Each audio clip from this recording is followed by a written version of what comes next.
Okay, we're going to go ahead and get started if everyone can have a seat.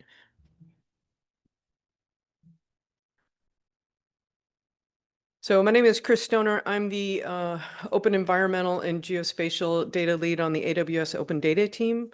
I'm going to talk really super briefly about open data, but really the reason why we're here is to talk about success metrics for open data. So, many organizations, government agencies have data out available to the public, but how do you track and show the value of these data sets? And that's sort of the focus of the talk today, really how we can quantify and show value of all these wonderful data sets that we have shared with the public. Before we go on too far, can everyone please join Slido? I'm going to do or attempt to do a couple of polls. I've never used Slido before, so hopefully this works.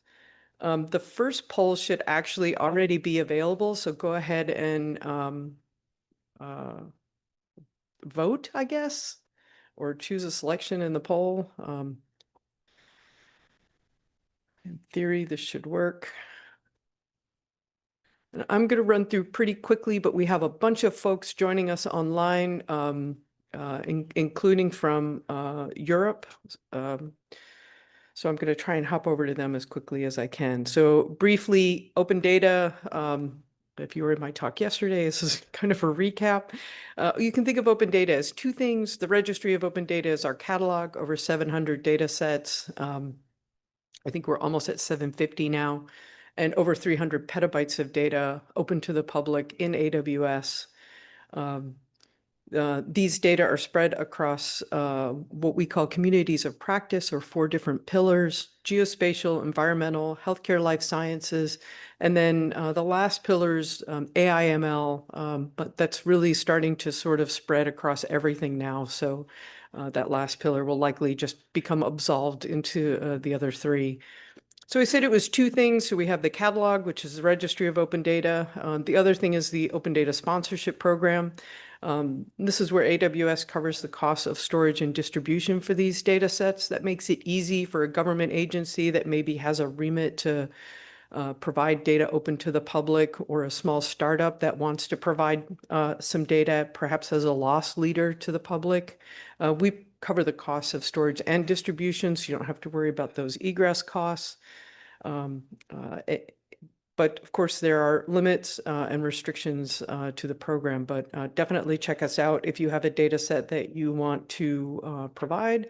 And also, of course, please use the data that's out there. So metrics matter. I think with the climate that we're in, I hate to reuse the word climate, metrics matter for a variety of reasons, but probably more so now. So we want to drive data-informed decisions. If you're not measuring it, then you're not advancing that metric. Probably the focus for today is really demonstrating value to stakeholders. We have all these data sets, they're out in the public. Are they really a public good? Are folks actually using them? And metrics will help you with that. They'll also improve user experience. If you have folks that are having a hard time using the data set, we've found that providing Jupyter Notebooks with sample code is a great way to advance use of those data sets. Of course, metrics help you guide resource allocation and track community impact. We'll talk at the end about some metric examples. So I'm actually going to skip over this one for now. And let's try the poll. So how do you measure? Oh, this is in the way. There we go. How do you measure success metrics for your open data sets? And I'm going to see if I can figure out how to get to Slido and see what everyone has said.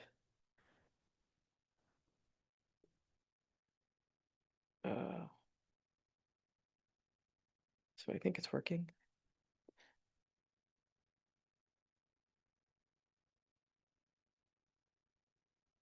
So we have a variety of responses. It looks like a number of downloads and citations. So accessing the data is pretty common. That's what we do, frankly, from the open data program. So it says no idea. That's where you start. That's where we all start. Demonstrated use in it to advance knowledge, for sure. We don't publish metrics. So a lot of government agencies tell us that we don't really publish our metrics. We don't want to know what individual users are doing. I hear you. However, I think to show stakeholders that these data are important, you really want to show the footprint of your storage and how many times that footprint has been accessed. These data are really important because we have folks coming every day accessing our data. I mean, that shows that there would be impact if that data set went away, just as an example. Right. So I am going to hop over to John if I can find your slides. Or do you want to do them yourself, John? I'd be happy to do that. I can pull them up. Okay. Yeah. Let me stop sharing. Oh, I guess I need your permission to share. Okay. There we go. Back here, and let's see if we all Should see some code. And now you should see some slides. yes. All right. Now we Okay. see. All right. Hey, everyone. I'm John Weirs of the National Renewable Energy Laboratory, and I'm going to take a few minutes to talk to you about the Open Energy Data Initiative, or ODI, as we like to call it. ODI enables research, collaboration, and transparency by providing open access to energy data and information. Another way to describe ODI is to say that it is a partnership between the Department of Energy and Amazon and NREL, using the Amazon Sustainable Data Initiative and working closely with Chris and her team. ODI allows us to search thousands of data sets, filter by topic, all that standard data repository stuff.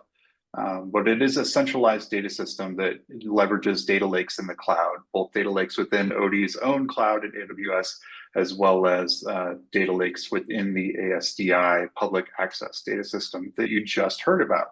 We really like this model because the data lake allows for a single access point.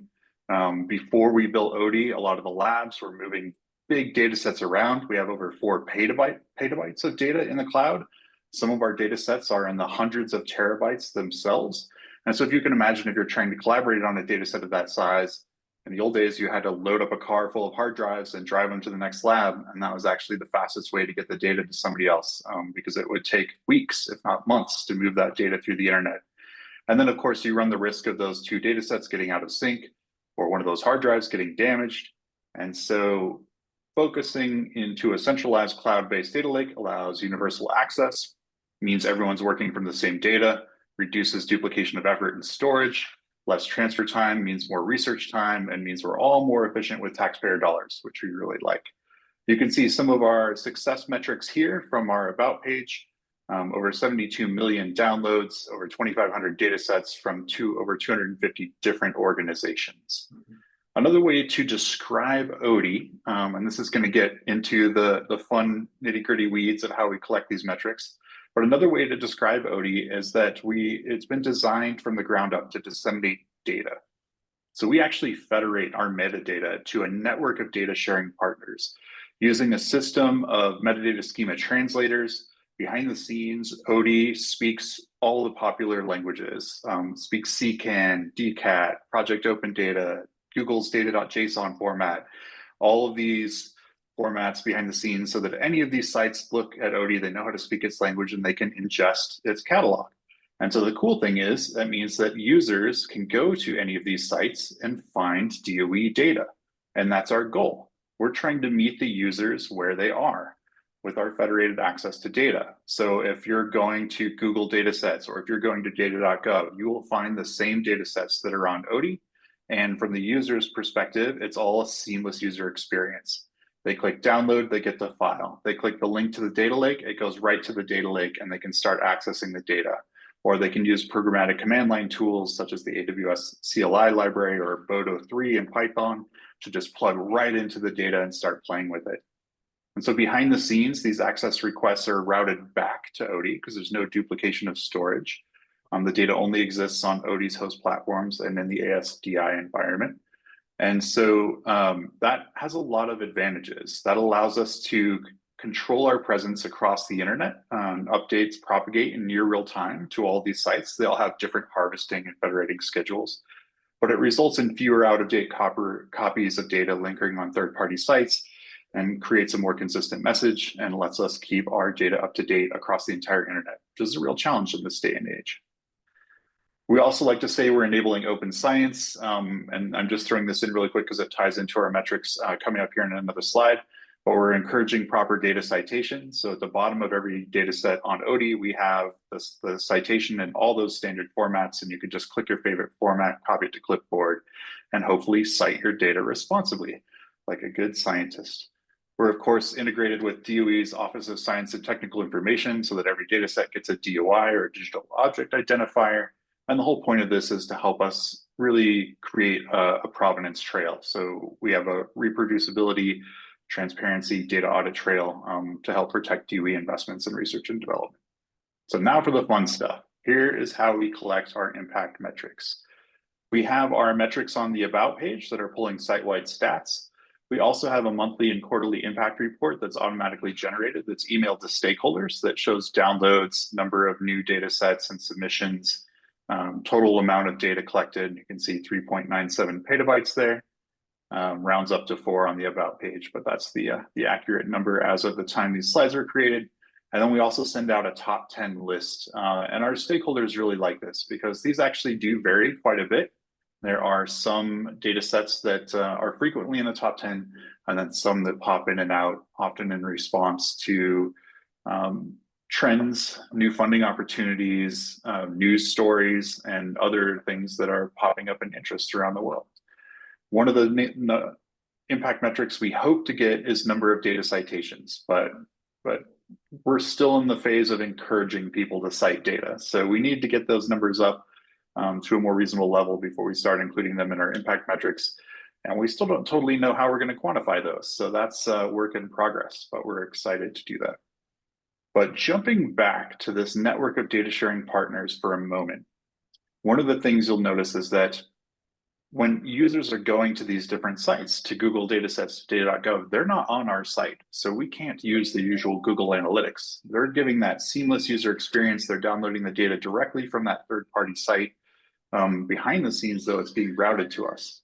So how are we capturing that? And likewise, how are we capturing those metrics from ASDI? We're using a combination of Amazon's S3, reading logs in ASDI and reading our server access logs and piping them through Lambda on the way to ODI's advanced analytics engine that sits on our backend on our servers and quantifies all these interactions and adds them together into our metrics. Why do we use S3 and Lambda? Because the sheer volume of stuff coming through access logs is too much to process. We tried processing the raw logs ourselves, and it took 26 hours to process every 24 hours worth of logs. So obviously a problem there. But Lambda acts as a pre-filter, trimming the fire hose to a steady stream of input that we care about. And then that input gets piped into our analytics engine that then translates that into views, downloads, et cetera. And so our philosophy is basically to count downloads. That's probably our primary metric for impact. Although the quantity of data and the number of companies we're working with helps tell our story for sure. But I wanted to throw this out there because I noticed in the poll earlier, we saw some people saying that they're counting download volume versus number of files. There are other people that prorate by data set. And these are all valid philosophies for counting downloads in the open data world. And so I'm very curious, I have the pros and cons we chose and why we chose to consider a download by our definition is any view, read, or download of a file. If you can imagine, the whole point of a data lake is you're in the cloud. If you park some code next to it and you're actually performing analysis right on that data, you're not technically downloading it, but your code's reading it in real time. So we still wanted to count that as a download. So we call a download any view, read, or access of a file. And it has a lot of pros. It captures all those use cases, like I just said, including programmatic access. It captures granular metrics at high resolution, so we can count downloads per file within a lake. So we can actually see how many people are reading the README. That's pretty important, something we care about. But it has some cons too. So it generates a tremendous amount of analytics data. And so our analytics collection far outweighs our actual metadata database. And our top 10 lists tend to be biased towards data sets with more files. So if you can imagine, this US load profiles for building stock, one of the reasons it has 18 million downloads is that it has about 7 million files in it. So you could argue that this data set's only actually been downloaded 3 times in its entirety, but it is an immensely large data set and it has data for every year for over a decade. And so people are probably only interested in the latest year or several specific years. So it gets into a real philosophical debate of what constitutes a download. Some of our peer sites prorate downloads by the number of files. That makes comparison of data sets better. That would probably make our top 10 list a little bit more informative, but it would also result in fractional downloads or omitting of that granular detail. So, right, so setting the stage for a hot debate later, I guess. We'll leave it at that.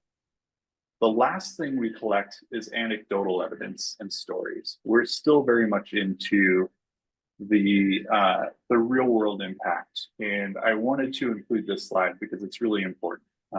And those user stories are just as important as the quantitative metrics, because at the end of the day, this is a real life story from Odie. And in a particular year that the story came from, we had 61,000 users. We had over 2,748,000 page views from Google Analytics. But sometimes the real story is buried in the noise. Just one user with 2 downloads was Munich Re, a German insurance company, who actually used data from our system to underwrite the development of a brand new power plant here in the US.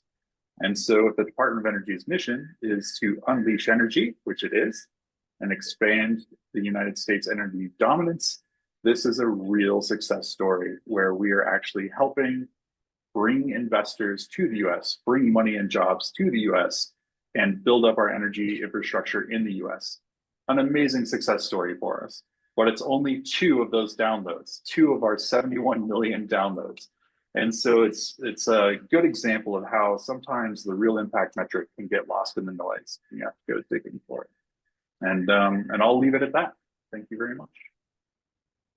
Awesome. Thank you, John. So we're going to save questions till the end.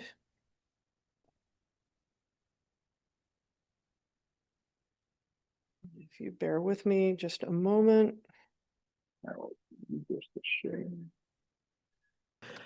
Okay, so welcome to my presentation here. So my name is Graham Cotty. I am one of the senior product managers for digital services here at the Met Office. And my role essentially focuses on the platforms and the services that help get our data into the hands of our users.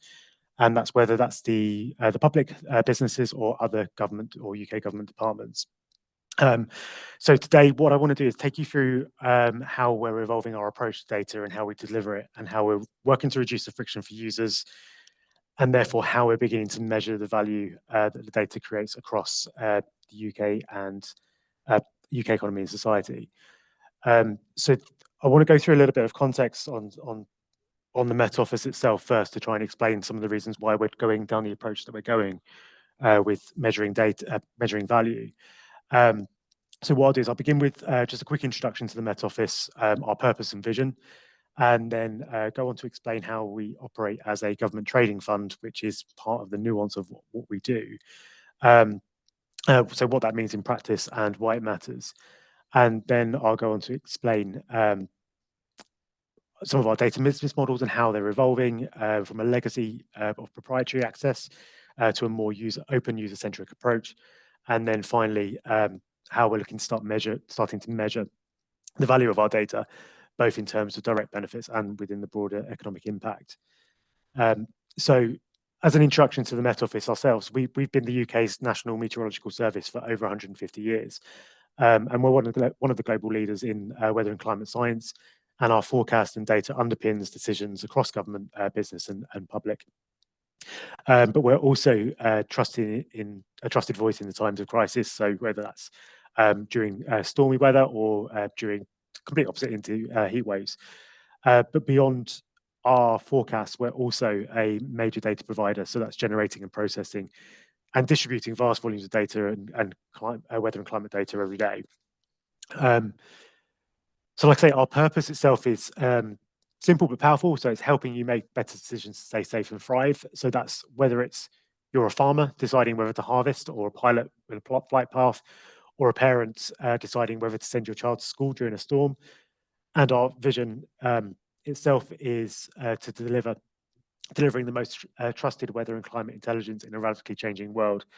And that word trusted for us is key, that we're not just about data, we're about insight, reliability, and public value. But as I say, it's used in every part, almost every part of society here in the UK, definitely. In agriculture, like I say, helping farmers, protecting their crops and optimizing yields, flight planning, in aviation, energy, as well, helping to balance supply and demand, especially as we're moving into or transitioning into renewables. And like I say, in everyday life, so it's helping people plan holidays, events, and even what to wear. But we also support our emergency services, our local authorities, and our national infrastructure in making our data critical, making our data a critical enabler of resilience and preparedness. But like I say, we've got a little bit of a nuance in that we are a government trading fund. So this means that we combine our public responsibilities, like delivering the public weather service, with commercial activities that generate income. And that helps us to reinvest in our capabilities and reduce our burden on the UK taxpayer. It also allows us to innovate, developing new services, investing in infrastructure, and expanding our reach. And independent evaluations show that our services deliver a significant return into society, both in economic terms and in public safety. And within our data business models, it's evolving significantly over the next few years. And what I'd like to do is kind of start walking you through that, starting with our legacy approach and then ending up into how we're looking to measure the value. So to date, we have published our data through proprietary platforms, which often require payment for access. The cost recovery model helped fund the infrastructure needed to deliver the data at scale. It ensured that users contributed to the cost of delivery, which is important for us for sustainability. But similar to the last talk, I guess, it kind of causes friction. So we don't necessarily know exactly when it comes to open data what everyone's doing. So we need to have that in place to be able to understand that feedback loop. So, but many potential users, especially smaller organizations and researchers or developers, were discouraged by those paywalls or the complexity of our licensing. So we're seeing clear signs of latent demand where people want to use our data but can't really access it, which is highlighting a strategic tension of how do we balance sustainability with accessibility, and combining that with investment into our supercomputing. So to meet this growing demand and to improve our capabilities, the UK government has invested 1.2 million into our supercomputer infrastructure. So currently our systems generate about 400 terabytes of data every day, including 40 terabytes of operational forecast data. And our next generation system will increase that to 1 petabyte per day. So that's a staggering volume of data for us, and it's a huge opportunity for us to deliver real world benefits.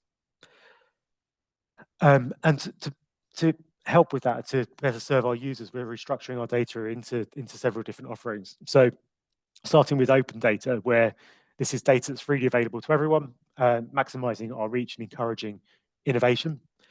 Purposeful data, so they're very much around tailored products designed for specific user needs offered on a cost recovery basis. And then closed data. So this is restricted data sets, such as defense or regulated aviation, but shared under specific terms. But what we're looking at is this model to allow us to balance openness, sustainability, and security to help meet the diverse needs of our users, from hobbyists right the way through to high-end commercial customers.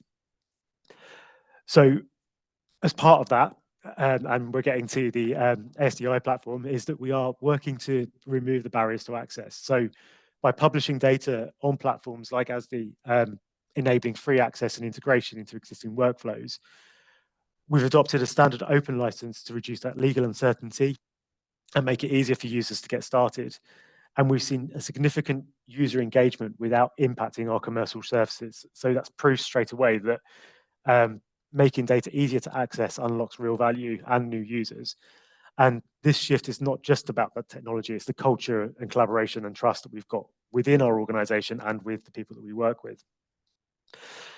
But what we've been doing in terms of measuring the value of data. So analysis published through London Economics in 2024 of the Met Office suggests that a return of 19-1 to the UK economy through improved safety, efficiency, and innovation. But to realise that value through data, we need to ensure that that data is successful, useful, and impactful. So a more recent study that's focusing on providing Met Office weather data estimates a potential of 1.7 billion net value over the next 10 years, highlighting the importance of open data policies in fostering that innovation, cost saving, and broader benefits across multiple sectors within the UK economy.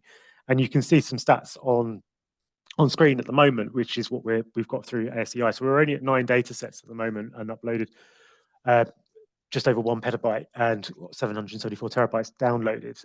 But we are at the start of this journey.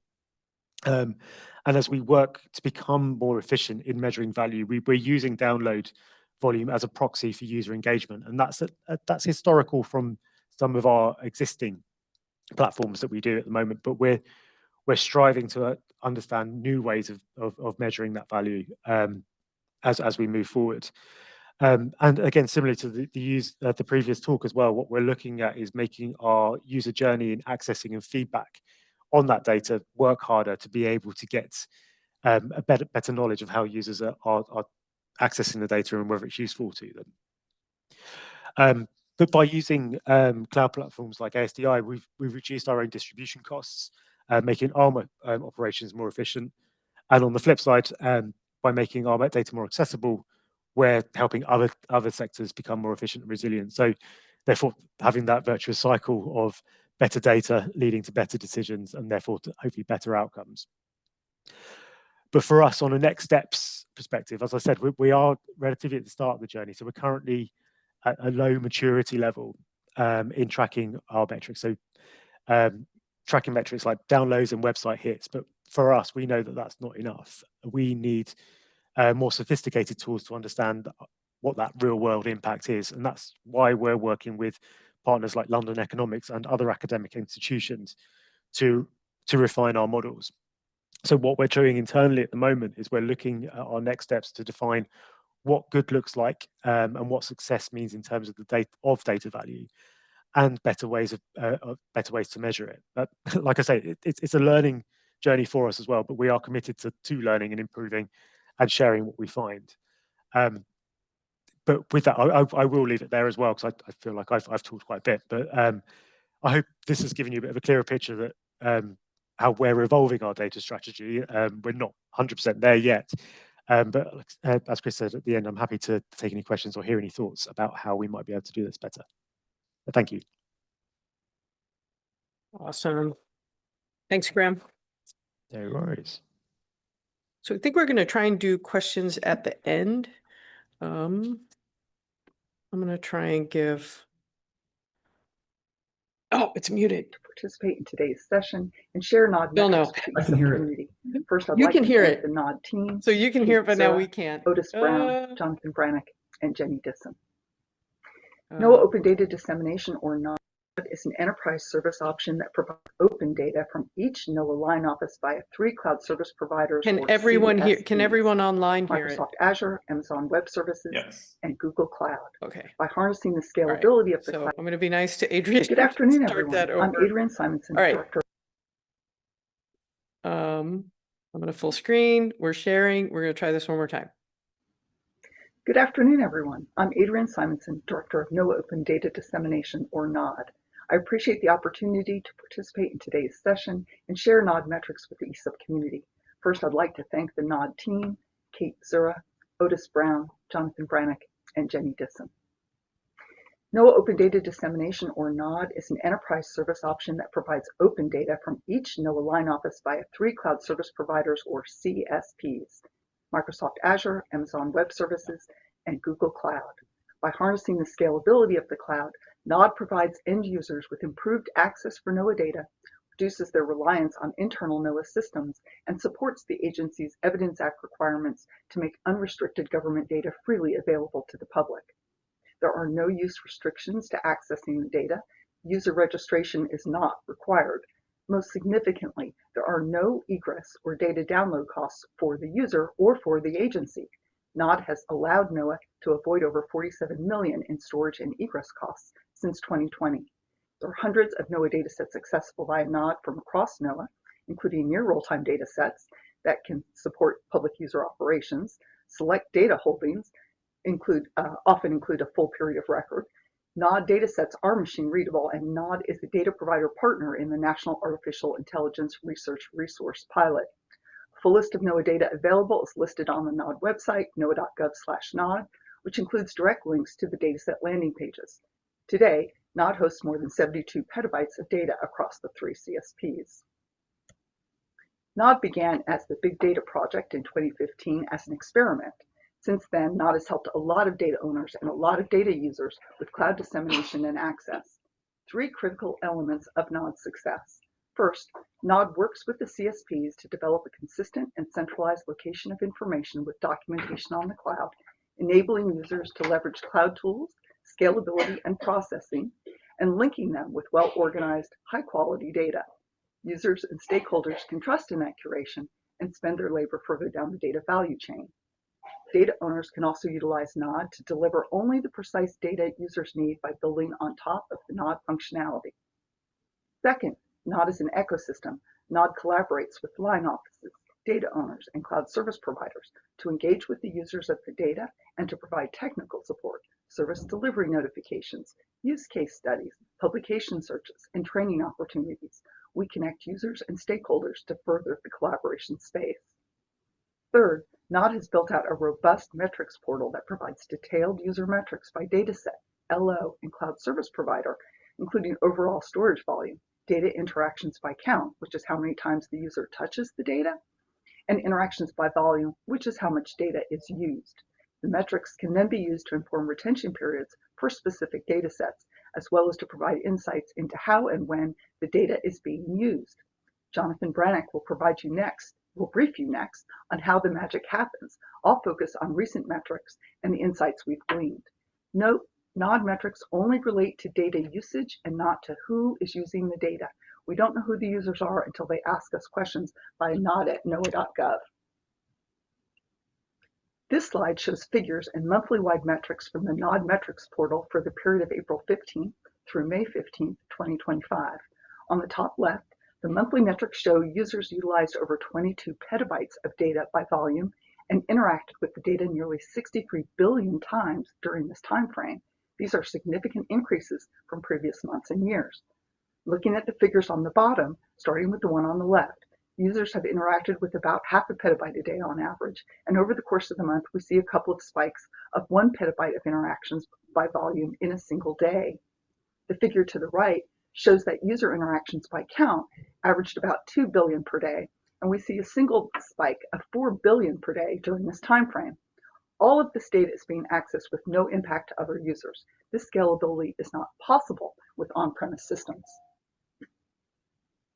Those numbers fascinated us, so we developed this slide, which shows 2 figures with the NOD daily interactions by volume on the left and by count on the right, from January 16th, 2022 until May 15th, 2025. The figure on the left very clearly shows an increase of interactions by volume over time from roughly 1/4 of a petabyte per day in 2022, increasing to about 1/2 a petabyte per day in 2025.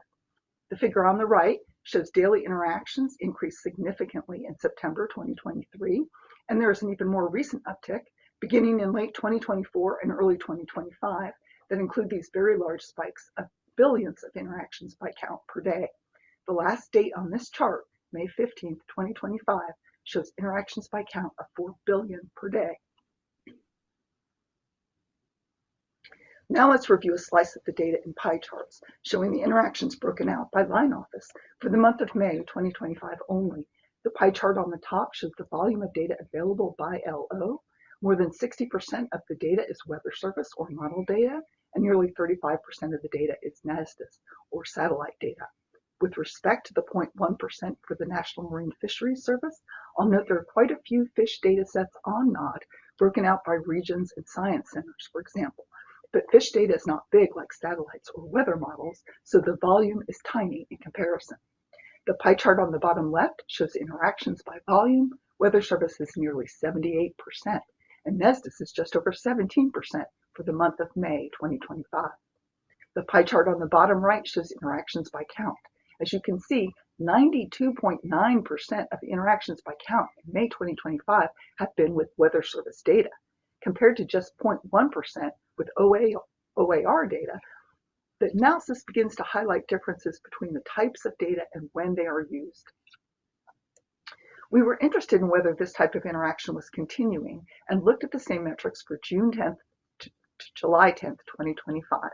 While overall volumes were similar, interactions by volume increased about 9% for Weather Service and increased significantly. They decreased about 9% for Weather Service and increased significantly for NESDIS, NOS, and OAR. Interactions by count decreased by about 14% for Weather Service, but increased significantly for all the other line offices. Thus, the metrics suggest multiple AI users of Weather Service data on NOD, at least one of whom moved on to other activities. The metrics from June 10th to July 10th thus better reflect user interest in datasets provided by OAR, FISH, NOS, and NESDIS. The critical aspect these metrics highlight is that NOD allows for the ebb and flow of user interest without impacting other users, and without the line offices having to accurately predict, request funding for, and receive appropriations to cover data egress. For the past 2 years, Kate Zura has been running a quarterly publication search to better understand how often the research community references NOAA data specifically on NOD. To date, Kate has identified 224 publications using 34 datasets made available through NOD. The search, in addition to the metrics, allows us to better understand which datasets are more widely used and the use cases for them. In the table on the right, the top 20 datasets are displayed, as well as publication count by year since 2015. Kate has gotten better at conducting this intensive manual search, and of course, cloud and NOD usage is increasing over time, as we see in the metrics and are reflected in the annual publication count. We see that 54% of the publications Kate has found are discussing Weather Service datasets, nearly 35% discuss NESDIS, and nearly 6% discuss OAR. This reveals an interesting time element to NOAA data. Near real-time data, such as weather models and satellites, are of interest to users immediately, often for AI training, in addition to supporting user processes that demand low latency and high availability weather data. We see this interest reflected in the metrics with consistent high levels and frequent spikes. Other data, such as that produced by OAR, tend to be consistently used over months and years, but are not real-time and have not attracted AI interest yet. NOD's capabilities empower researchers and developers to create cutting-edge models, especially in the advancement of AI-powered weather forecasting. This is because NOD provides open data, leverages cloud platforms to provide scalability and computing power next to the data, and provides entire dataset periods of record, making it easier for AI researchers to obtain the required scope of training information for model development. The experimental NOAA GraphCast forecast system was set up by the National Centers for Environmental Prediction to produce medium-range global forecasts. The data is available via NOD. NOAA is also collaborating with Brightband under ACRADA to transform the NOAA-NASA Joint Archive, NINJA, into an open-source data repository that will support a suite of AI geospatial foundation models. Brightband will use data from NINJA, which will be available on NOD, transforming it from its native buffer format to an AI-ready format optimized for training models. This processed dataset will be made freely available on NINJA as NINJA AI, also on NOD. In conclusion, NOD has seen consistently increasing data usage since 2022, with frequent spikes of interactions by count in the billions per day. Demand for cloud access to NOAA data is clearly growing. That demand is in addition to an existing on-premise dissemination weather service system, which has not seen any decrease in use since NOD began. So what's happening? We think users love NOAA data and can't get enough of it. We think some weather service users are accessing the data both on the cloud and on-prem.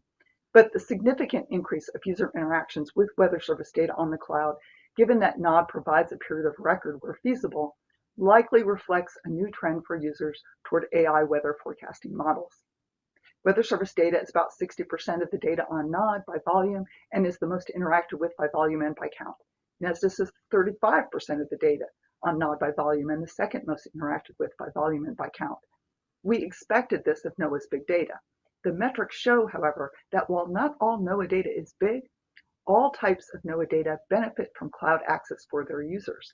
The metrics and publication searches together show us when and how the data on Nod is being used, informing future actions and providing insights into how best to support public use of NOAA data.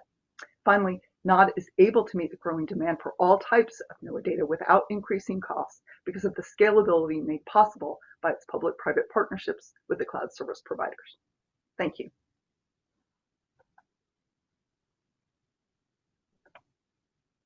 Right. Thank you, Adrian, and thank you to the folks in the room for being very quiet so we could hear. So we're going to switch over to Emma Pittock. Emma, are you still awake? I know it's early or late. I think it's late your time. It's 20 past 6. It's okay. Okay, sorry. It's okay. You should Do you be want able me to share? Yeah, you should be able to share your screen. Okay. Sure. No. I have to open system settings, and I hope that doesn't mean I have to leave the meeting. If it does, I can share your screen, your slides from here. Yeah, I have to quit and reopen. So if you could share the PowerPoint, that would be very helpful. Yes, give me 1 second. Sorry about that. You'll have to skip through them. Oh, you did it as a PDF. Sorry.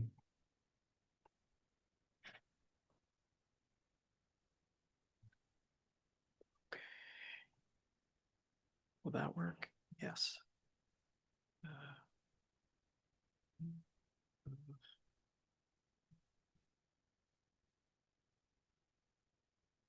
do I get rid of that? Give me 1 second.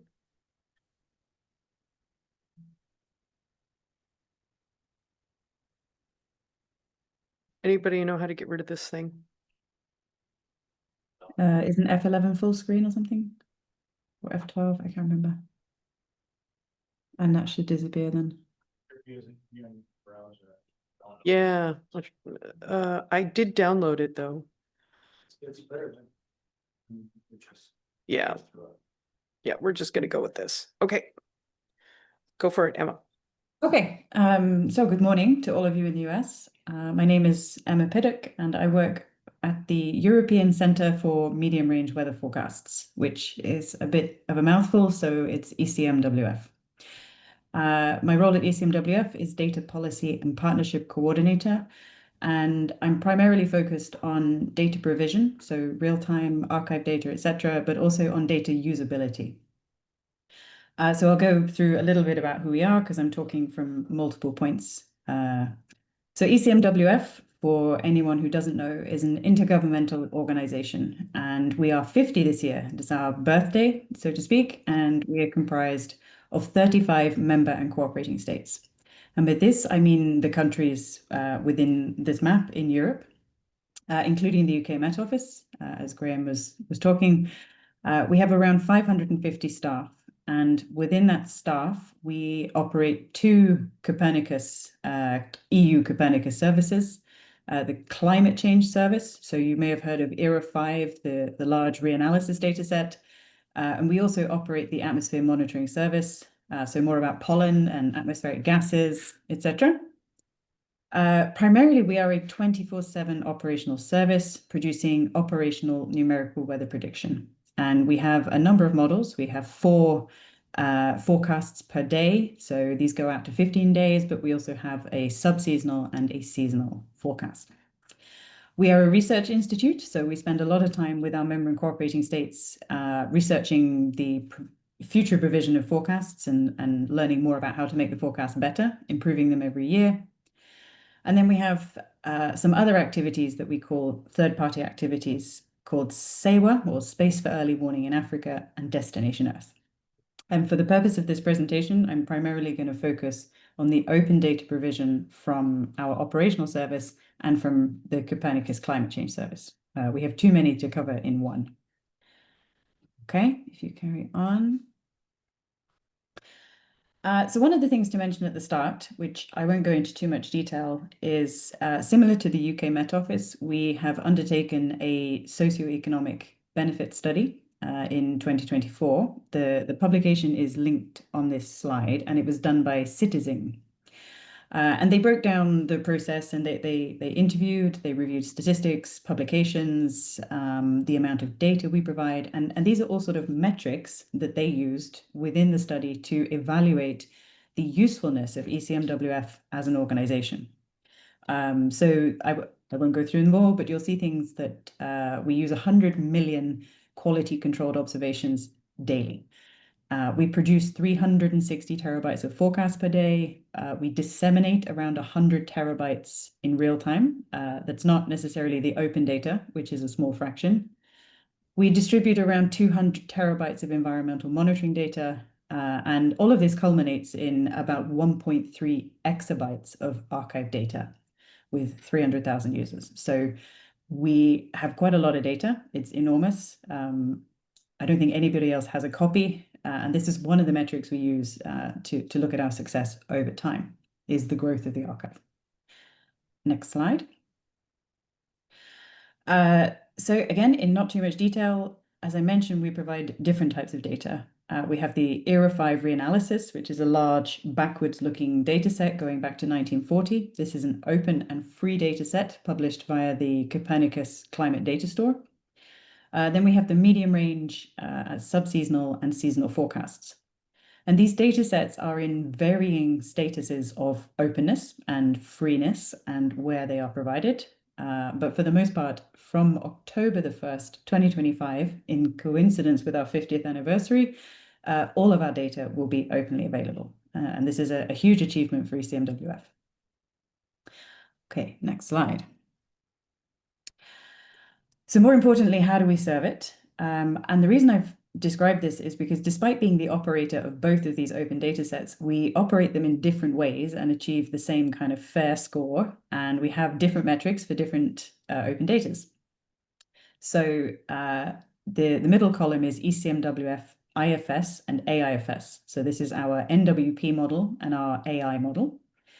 And on the right-hand side, the column is the Copernicus dataset, so the ERA5 and CAMS equivalent. And we have some differences. The first one is how we provide the data in access and delivery.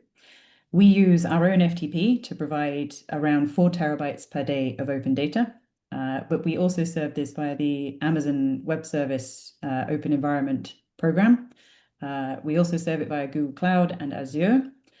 And for all of these 4, there is no registration required. By comparison, for the Copernicus datasets, these are served via the CDS and ADS only. And while people have taken copies, they're not done in partnership. So we retain ours. If people choose to redistribute, we hear about it, but it's not by arrangement. The difference between the two, and one of the metrics that Copernicus benefits from, is that registration is required. So they have a whole new level of information that we don't have, even though we have common data users. They both have CC by 4. They both require attribution, of course. We differ in that we only provide in GRIB format or some buffer formats, whereas Copernicus give more options for retrieving data. And then we have 2 completely different support systems. And I mention all of these because later I'll refer to them in a kind of an evaluation metric that I am thinking about. So first we'll scroll through what we currently measure and then what we found from measuring these. Okay, Chris. So the main one for both the Copernicus service and ECMWF is the download volume. And I really liked the points made earlier that download volume, of course, is impacted by the size of the data set itself. And ours grows by 4 terabytes every day. And that's not the highest resolution in time or space. So it could be even bigger. And for consideration, the ECMWF open data in June 2025 was 838 terabytes downloaded just from our FTP. And this is complemented by file retrieval count. So this is the number of files that get taken down.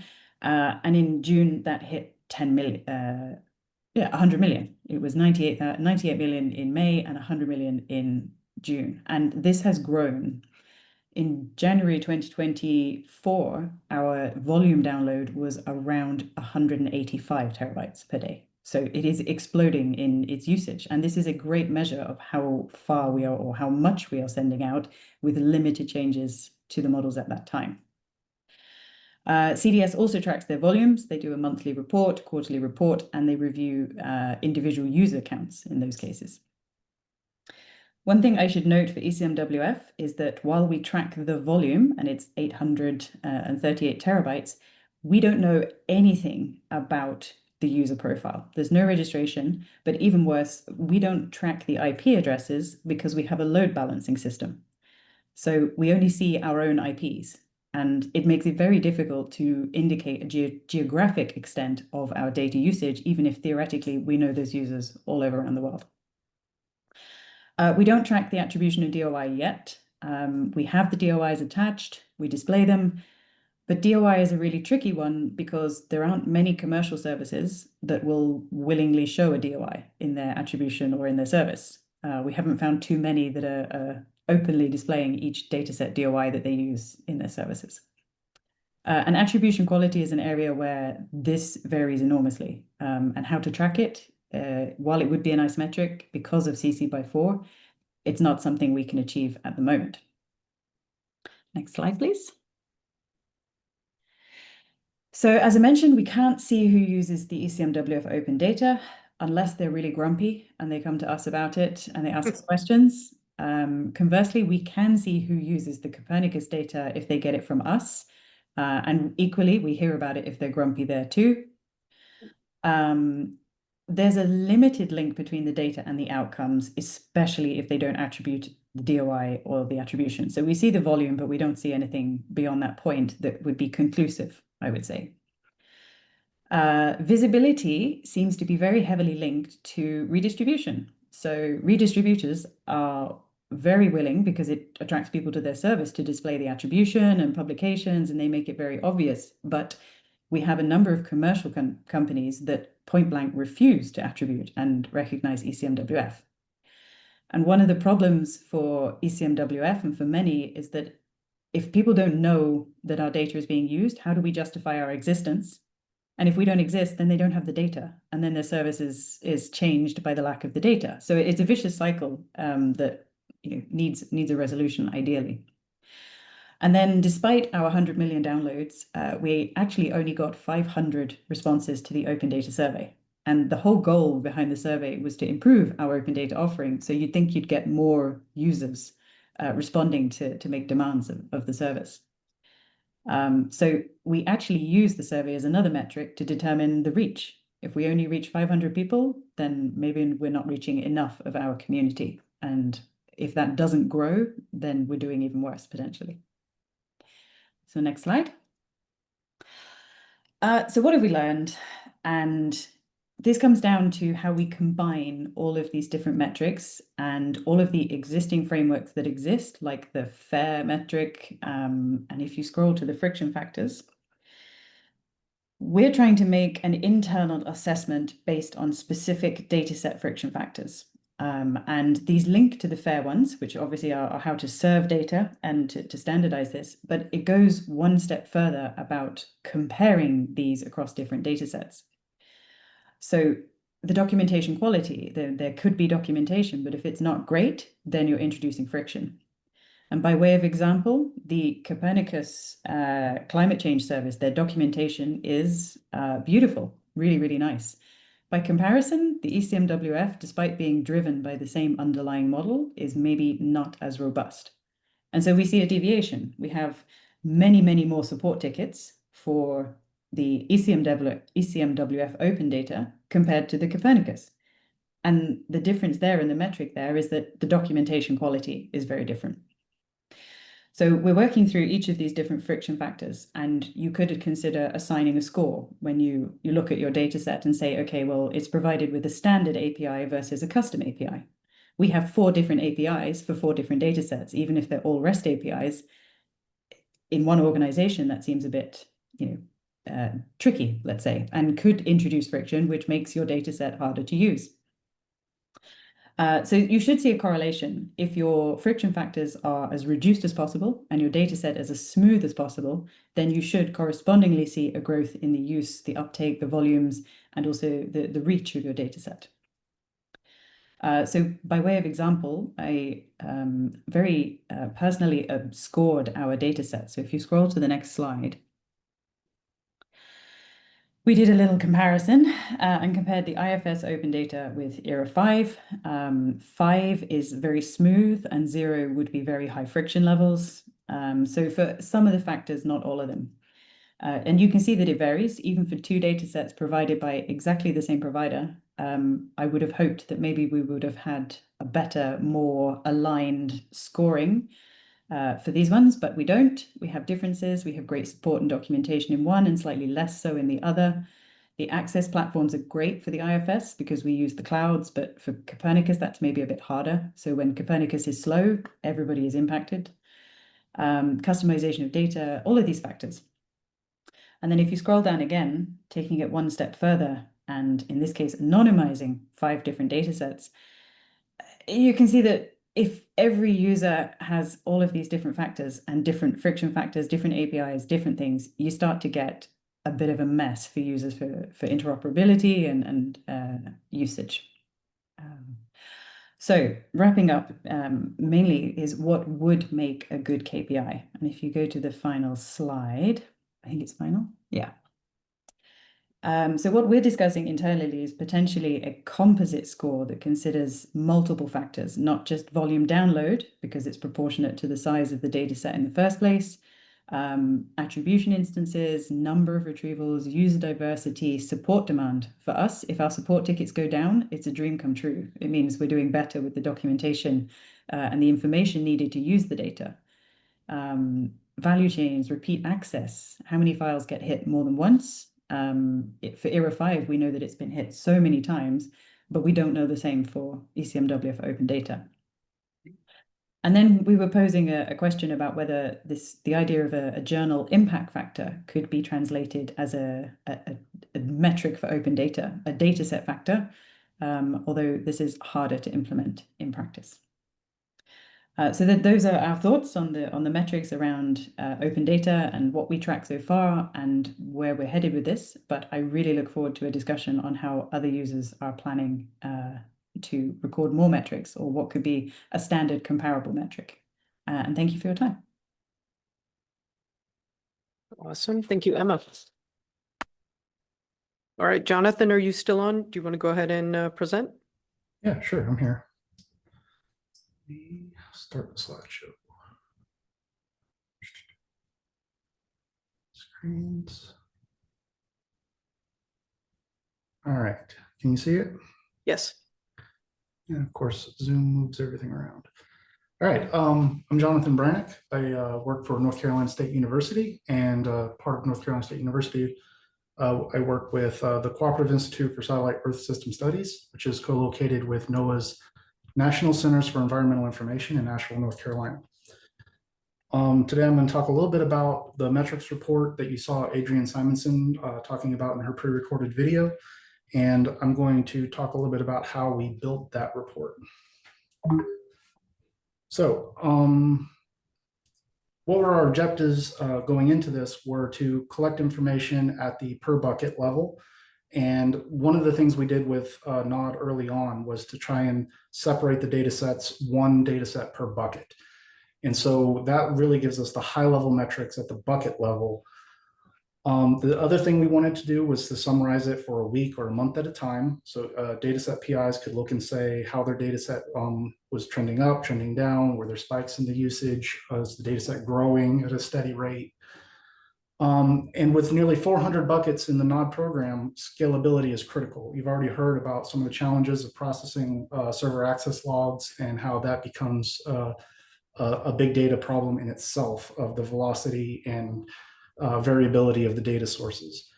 And then the goal is to inform the internal data owners and stakeholders on how this data is used. So we boiled it down. Again, we're pulling data from AWS, we're pulling it from Microsoft Azure and Planetary Computer, and we're pulling it from the Google Cloud programs as well. So we boiled it down to 4 basic metrics: total storage in bytes, interactions by count, and interactions by volume. We went with this terminology because we started with downloads, and you've already heard how people get confused about downloads, and we talked about accessions, but that means something else to somebody who's working in an archive. So ultimately, we landed on the terminology of interactions by count, interactions by volume. And then finally, uploads by volume. And as others have mentioned, and I called it out here, metrics are influenced by the dataset characteristics. So real-time data sets, particularly radar data, what may have like a very high volume of files that come through that are very small.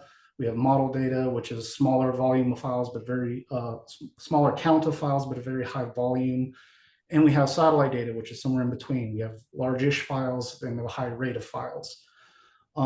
And then we pull all this information together and generate a report, much like what you see on the screen here. This is an overview page, and it shows that we have about 72.7 petabytes in the Nod program, and it kind of allows us to break it down by bucket tagging, how much is in the CSP allocation, no allocation, how much is in the AWS, how much is in Google, how much is in Azure, how much is attributed to each line office. It allows us to break it down by all the different metrics directions. A little bit of the architecture for this, we deployed it on AWS using EventBridge, Lambda, and S3.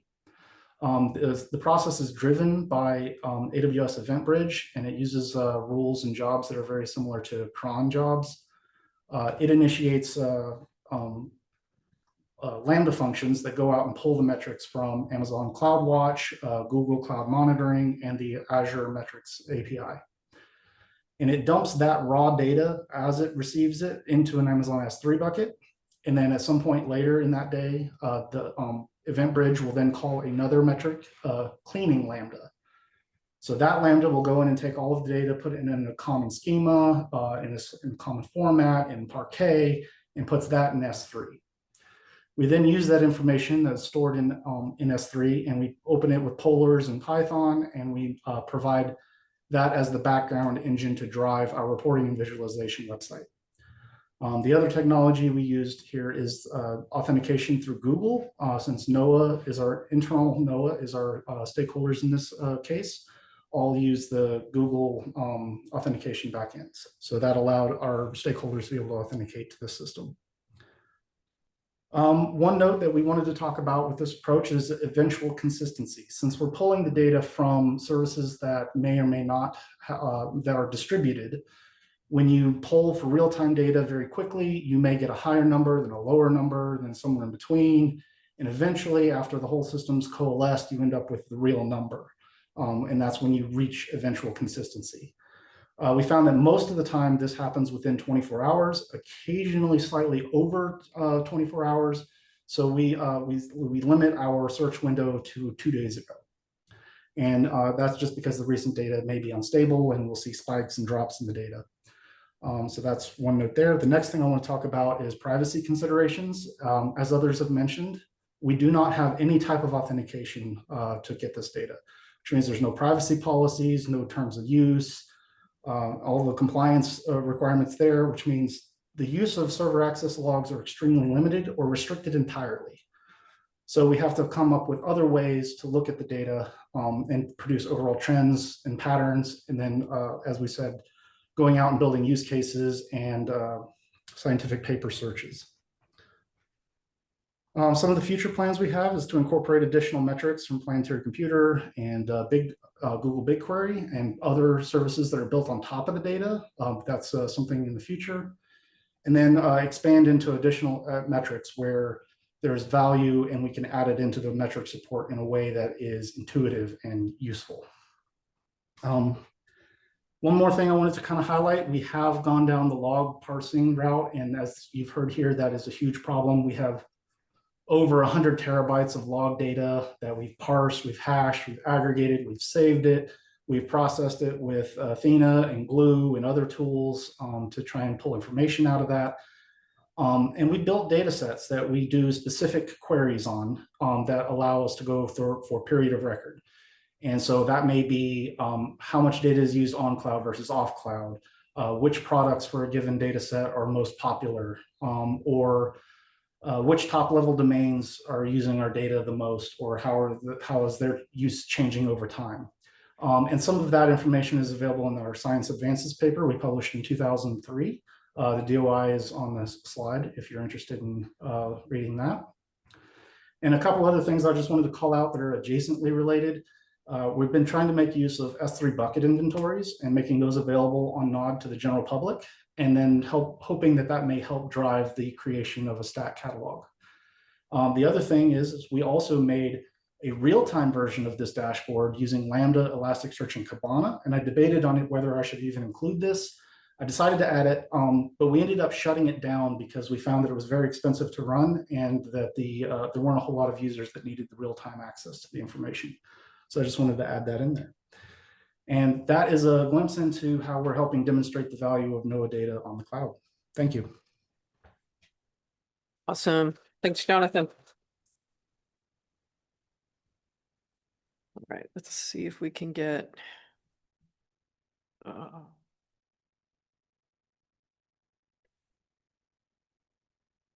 it's this one. So what we did was we went to Zoom and we said share sound, right? Yep. You say share. Rewind it a little. I just want to make sure he's actually talking. I'm employed by Geoscience.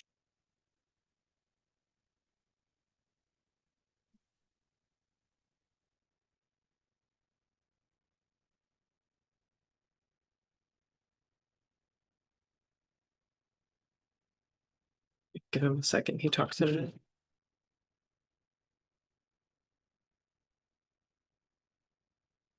Hello, my name is Michael Wellington, and this presentation will cover the Digital Earth Africa program and our provision and use of open source Earth observation data and the various ways in which we monitor the storage, processing, and use of that data. I am a Earth observation data scientist with the Digital Earth Africa program. I'm employed by Geoscience Australia, where the program originated, and Geoscience Australia is a key program partner.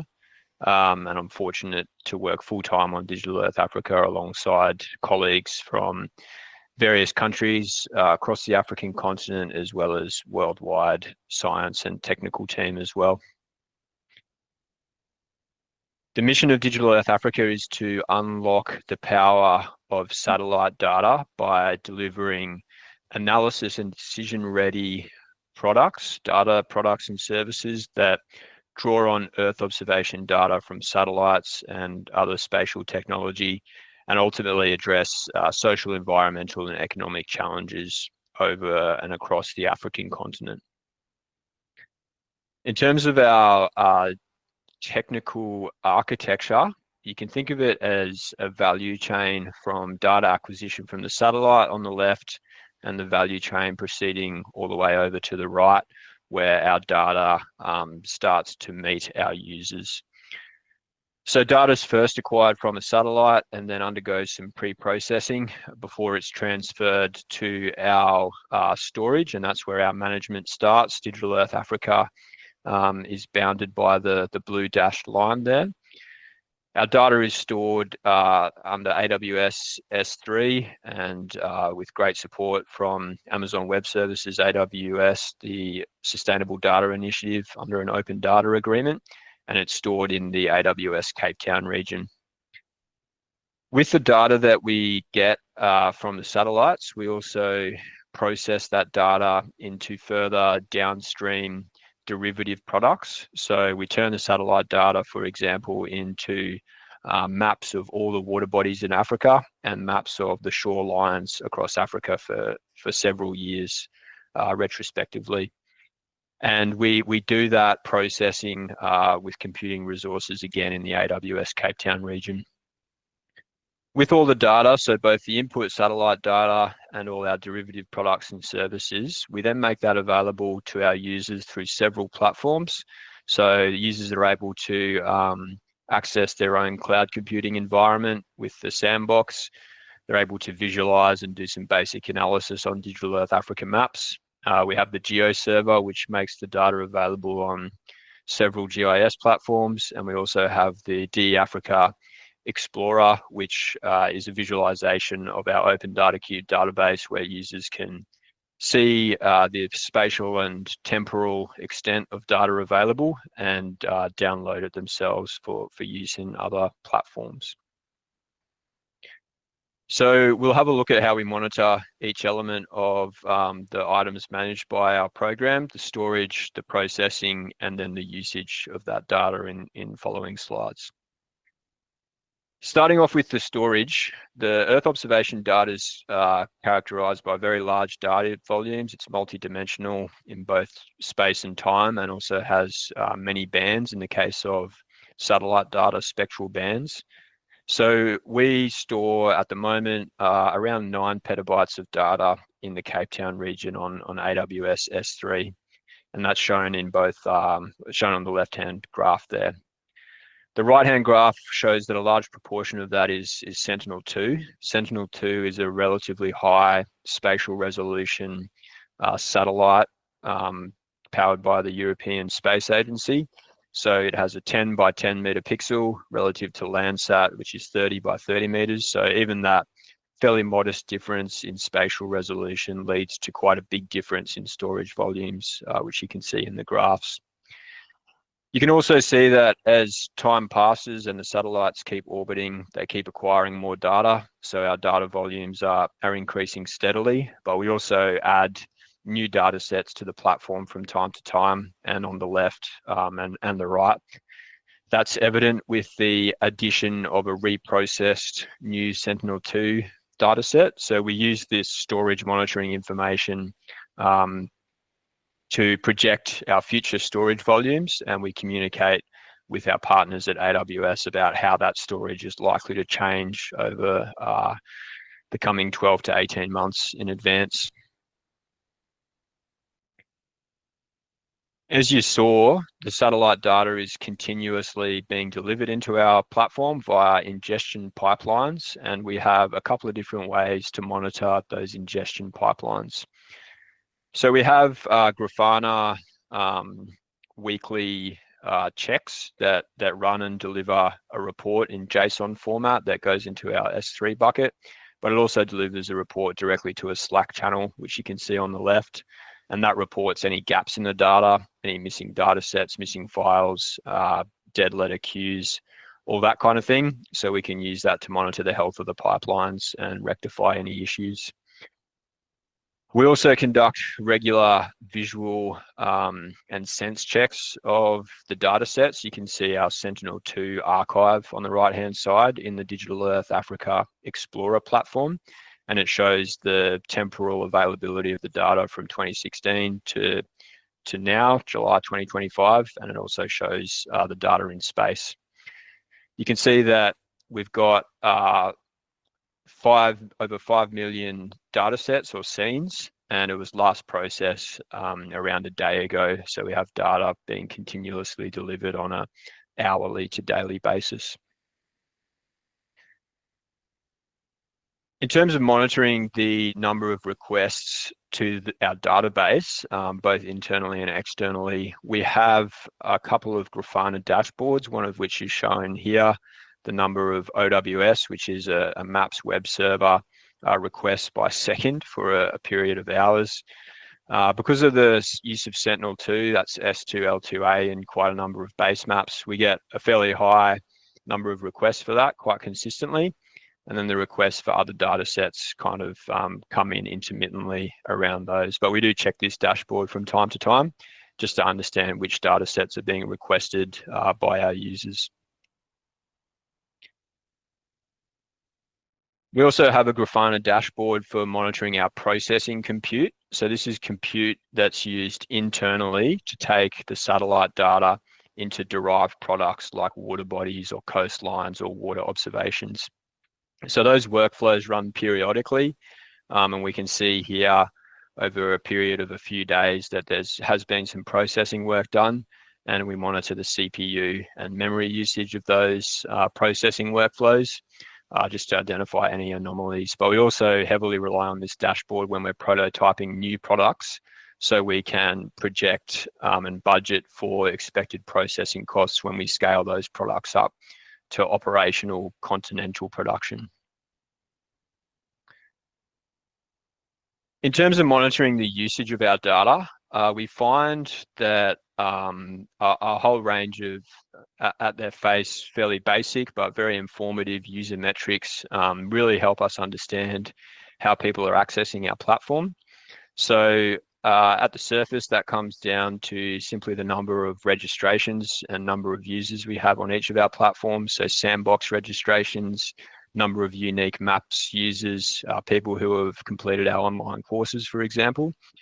So in the graphics shown here, you can see, for example, for Q4 24, we had 1,025 new sandbox registrations, which was a 13% increase, and we now have around 8,000 sandbox users. And we can also see we have Google Analytics attached to a couple of our platforms, which gives us really informative information, such as that shown on the bottom left, the distribution of unique map users for the month of May.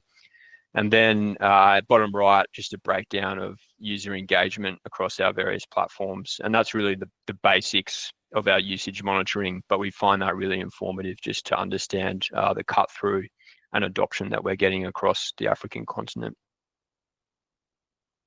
In terms of more technical user monitoring, with our sandbox, our cloud environment that users can access, we have several dashboards that show us how many users are using the sandbox over a period of time, and their compute, their CPU and memory usage. So this is just a grab out of one of those dashboards. It shows the number of current running users over a period of a few hours.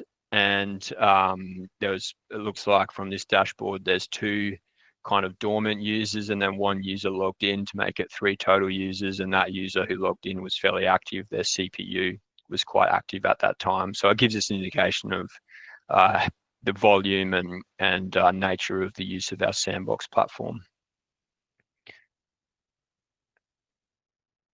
Now, the point of this slide is just to note that we have a team that's dedicated to qualitative monitoring of our impacts as well as quantitative monitoring. And we find the two are very much complementary. So the quantitative monitoring can help us identify some of our really powerful users or power users, people who are doing really impactful things. And then we can engage with them and tell their story on a more qualitative basis. And this is a screen grab from the insights page of our website, showcasing some of those impact stories of people who have engaged with our platforms. In terms of where we'd like to go and improve our monitoring, there's a couple of opportunities that we see. At the moment, the length of our retrospective analyses is limited just by the volume of data that we get. So we'd like to do longer term historical analysis on a monthly, annual basis. And that might mean changing from the default number of requests per second to requests per minute, just so we're dealing with a smaller volume of data when we're doing the analysis. And we also have a challenge to kind of manage and I guess engineer our data in a way so we can better understand our user demographics, so we can understand kind of the ratio of just one-time or infrequent users versus more frequent, what we might call power users, and understand who those people are, so we can better target our user communications and also identify users for further engagement.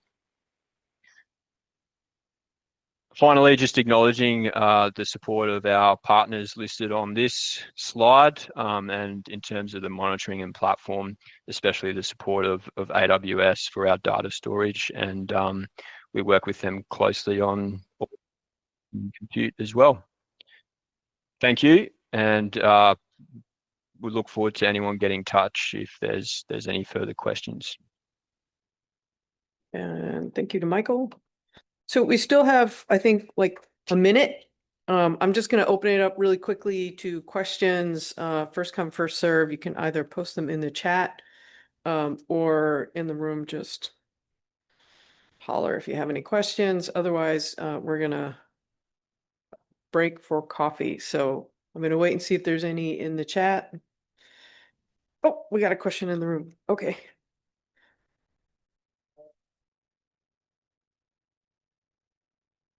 Is it on now? Yeah, it is.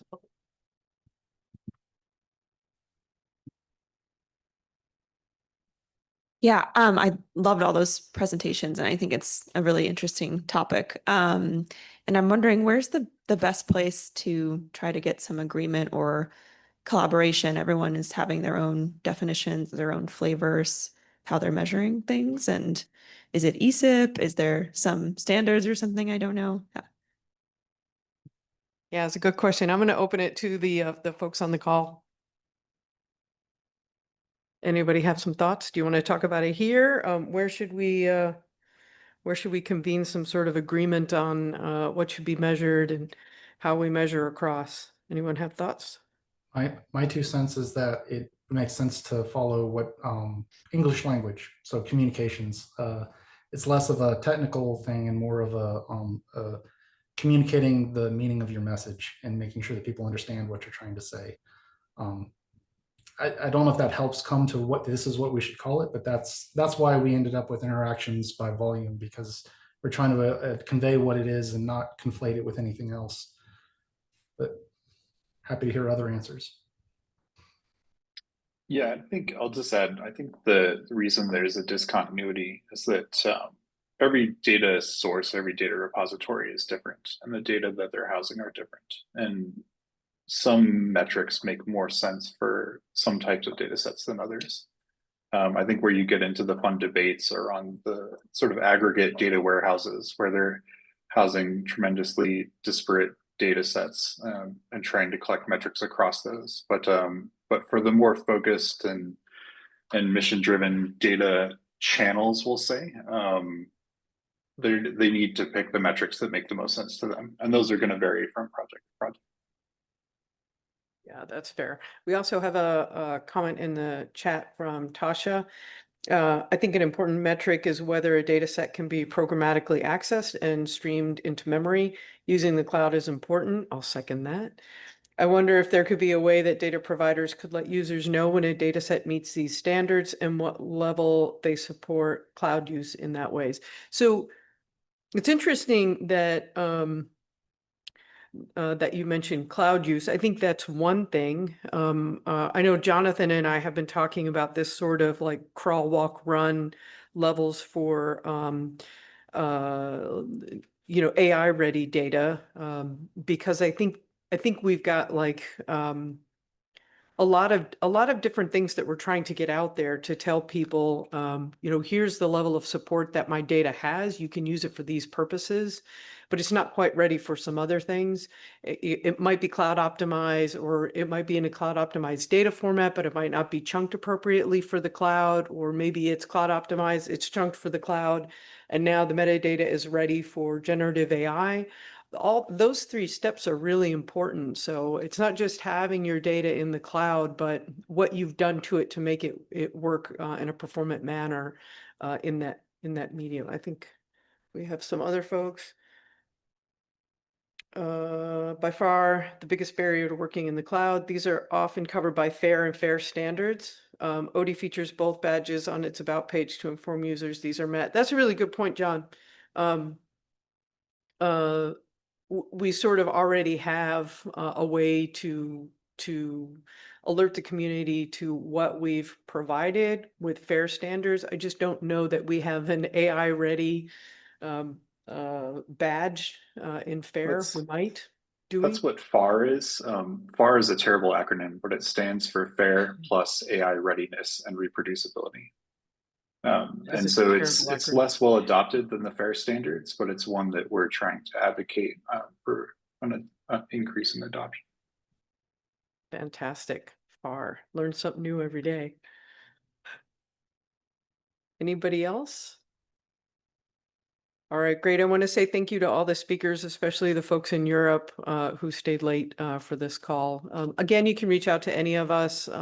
This is recorded, so you'll see the ways to reach out to all of us in the recordings. And have a good coffee break. Thanks, everyone. Thanks, Greg. Thanks, everyone. Thanks, Chris.